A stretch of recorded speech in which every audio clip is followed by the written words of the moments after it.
Hey, wait. Before you scroll away, let me ask you something. Have you ever spent hours overthinking one small thing, only to realize later it didn't even matter? Or felt like everyone was secretly judging you, but deep down you had no real proof? Yeah, that feeling. It's uncomfortable, confusing, and honestly exhausting. But what if I told you something a little unsettling? What if the biggest problem in your life right now isn't your situation, your luck, or other people, but your own mind? Sounds harsh, I know, but stay with me, because this might be the most important thing you hear today. Your mind feels like your best friend. It helps you think, plan, imagine your future, replay memories, and solve problems. It's always there, always talking, always active. But here's the twist. That same mind, the one you trust the most, can also quietly hold you back without you even noticing it. That voice in your head, you know the one that whispers, "You're not ready, you're not good enough, what if you fail? What if they laugh at you?" It sounds like you, so you believe it. You don't question it, you just accept it as truth. But what if it's not? Let me tell you something that happened recently. I was about to send a simple message. Nothing serious, nothing dramatic, just a normal text. But suddenly, my mind started running a full movie. What if they think it's weird? What if they ignore you? What if you sound awkward? And just like that, a 5-second action turned into a 20-minute mental debate. I kept typing, deleting, retyping, overthinking every single word. And in the end, I didn't send it. Later, I found out something almost funny. They were actually waiting for my message. Think about that for a second. The problem wasn't real. It never existed. My mind created it, and I believed it. And that's how it happens. Not in big, dramatic moments, but in small, everyday situations. Quietly, slowly, consistently. Your mind is trying to protect you. That's its job. But sometimes it protects you from things that aren't even dangerous, like trying something new, speaking up, taking a risk.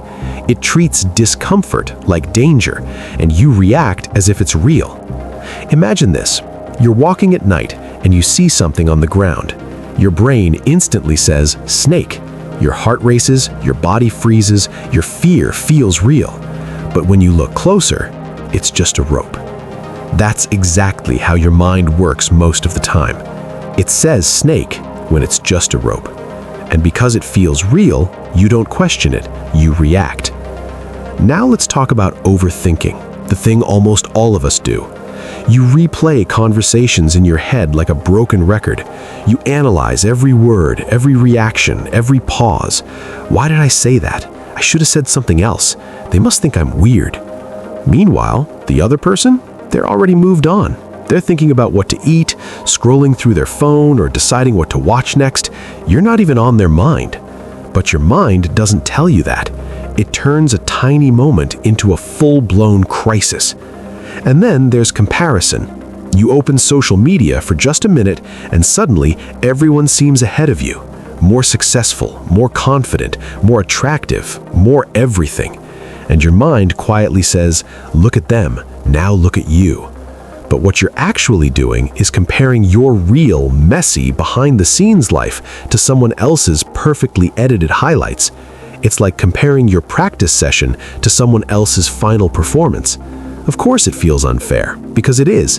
But your mind doesn't care about fairness. It just keeps feeding you that story again and again. Now, here's where it gets deeper. Your mind loves patterns. It remembers your past mistakes, your embarrassing moments, your failures, and then it creates rules. Don't try that again. Don't speak up. Don't take that risk. At first, it feels helpful, like it's saving you from pain. But over time, it starts limiting you, because every new opportunity starts to look like an old failure. So you stop trying. Not because you can't, but because your mind says you shouldn't. Your world slowly becomes smaller, safer, but smaller. Here's the truth most people don't realize. Your mind isn't trying to ruin your life, it's just outdated. It's running on old programming. It was designed to keep you alive, not to make you happy, confident, or successful. Thousands of years ago, fear made sense. You had to be alert, careful. A small mistake could be dangerous. But today, you're not running from wild animals. You're trying to send a message, start something new, or talk to someone, and your brain reacts like it's a life or death situation. That's the real problem. Your mind is using survival rules in a world that doesn't need them the same way anymore. So, what can you do about it? You don't need to fight your mind. You don't need to silence it completely. You just need to stop believing everything it says. Next time that voice tells you you can't do this, pause for a second and ask yourself, is this actually true or just fear talking? Next time you think, what if it goes wrong, try flipping it. What if it goes right? And when you feel like people are judging you, remind yourself of something simple but powerful. Most people are too busy worrying about themselves to spend that much time thinking about you. Here's something that can change everything if you really understand it. You are not your thoughts. Just because something appears in your mind doesn't mean it's true.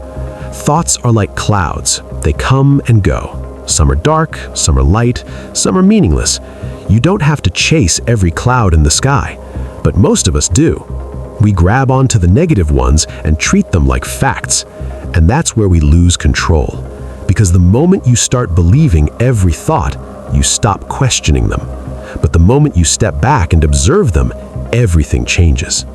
That voice in your head doesn't disappear. It still talks, it still doubts, it still worries, but it loses power because you stop blindly following it.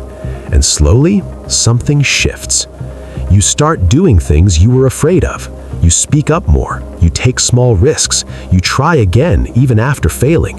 Not because you became fearless, but because you stopped letting fear control every decision. That's real freedom. Not the absence of fear, but the ability to move forward despite it. So let me leave you with this. Your mind will always try to keep you safe, but safe is not always where growth happens. Safe is not where your confidence builds. Safe is not where your best life is waiting. Sometimes the things your mind warns you about are exactly the things that can change your life. So the next time that voice says, don't do it, pause for a second and ask yourself, what if this is just my mind being wrong again? Because the biggest betrayal isn't that your mind lies to you sometimes, it's that you believe it without ever questioning it. And hey, if this made you stop and think even for a moment, if you felt like this is exactly what I needed to hear, then don't just leave it here. Hit that like button, subscribe to the channel, because we're going deeper, we're getting real, and we're just getting started. And trust me, you don't want to miss what's coming next. Until then, pay attention to that voice in your head, because sometimes the only thing standing between you and the life you want is a story your mind made up.